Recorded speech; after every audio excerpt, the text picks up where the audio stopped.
Hello everybody, it's Merlin here, coming at you again from another little bit of break time where I'm thinking about things. And there's actually been this segment that I've been wanting to kick off for a while now, and I've kind of touched on it a little bit with Dante from Fullmetal Alchemist, but it's basically regarding anime villains that I feel are underrated. Now, some of these villains are kind of lesser known or better known, and some are very, very obscure from various series that I like. I figured I'd continue this segment with another very brief video just discussing my feelings on Raditz. Now, I feel like Raditz is a criminally underused and kind of underappreciated villain. I mean, people understand Raditz a little bit better now and how important he was more. I think that hardcore fans that know a lot about the series and really think about it really do appreciate it more. I think it's becoming more common knowledge as time goes by. I still feel like the majority of people probably think of Raditz as just kind of being this lame villain because he was there so briefly. And to be honest, yes. You could make the claim, like, how important is he really in the grand scheme of things? He's kind of easy to forget. He's kind of laughable. But Raditz really did change the game, because Raditz coming down, was a huge dramatic shift in the story from the more fantasy elements to just this huge universe of upscaling power, and just kind of hinted at a lot of the more epic conflicts and intergalactic elements, and added much more of a sci-fi element to the series that we'd see that would pretty much define the section that's commonly known as Z. Raditz really summarized the evil nature of just the Saiyans in general, and Frieza's empire by that extent, and just the force that it would have in his relationship with Goku was really a precursor to the Saiyans that would arrive, and his relationship with Vegeta, and of course, naturally, it kicked off the alliance between Goku and Piccolo, which basically started the formation of the Earth Special Forces. He was also an incredibly evil, conniving villain. He was very interesting. I mean, you could argue he might be like your standard Saiyan, but even though he wasn't really that powerful by Saiyan standards, he was still a really cold warrior. I would argue Raditz is actually one of the most evil and frightening villains, because he exemplified the worst elements of the Saiyan ideals, because he was willing to basically just come pick his brother up after,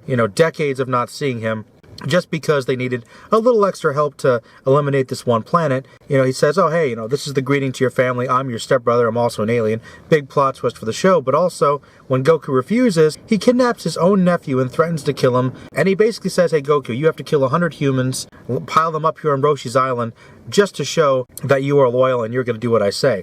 I mean, how evil is that? This guy was willing to turn on his own family. I mean, I feel like that's even worse than Vegeta, in terms of that. Like, sure, Vegeta and Nappa caused a lot of destruction, but wow. I mean, compared to anybody else in the series, any other major villain, really, Raditz is probably the most evil. I mean, he was willing to go use his own family as leverage and kill Gohan, kill Goku. This guy had no qualms at all. He cared more about his duties, he cared more about his comrades, and just kind of looking out for himself. He was incredibly evil, and he's kind of charismatic, honestly. I think that he's really underrated in that sense. Now, admittedly, the fact that he was there so briefly, I think, is not, the perception that fans have of him is not entirely the fans' fault. I mean, to a certain extent, it is kind of Toriyama that has to blame as well. And I might even do a video about some of the flaws with Dragon Ball, because let's face it, there are plenty of flaws, but one of the most underutilized aspects of the series is Raditz. I mean, He's such a potentially cool villain. He had such a huge impact, and we only get really this brief sense of him. He's only slightly better utilized than King Cold, literally. Like, just another great villain who, he was very important, but he just wasn't there long enough. And I feel like had Raditz had a little more time to develop, maybe just extended that arc a little bit, we could have learned even more about him. Maybe had a little more complexity with his relationship with Goku. Maybe he could have come back in a later arc. Maybe he wasn't totally dead. Maybe he got resurrected somehow and they could have explored it that way.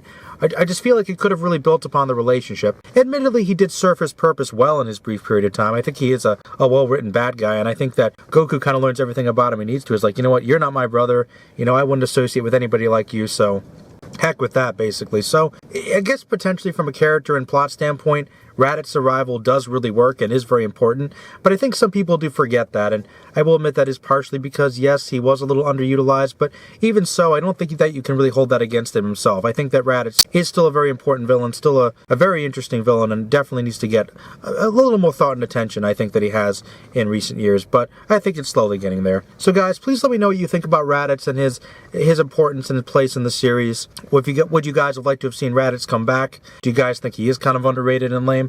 Let me know in the comments section below, and yeah, definitely, of course, as always, send in requests for other videos. I'll be trying to get some more of these out to you as much as I can. Alright guys, Merlin out. Peace.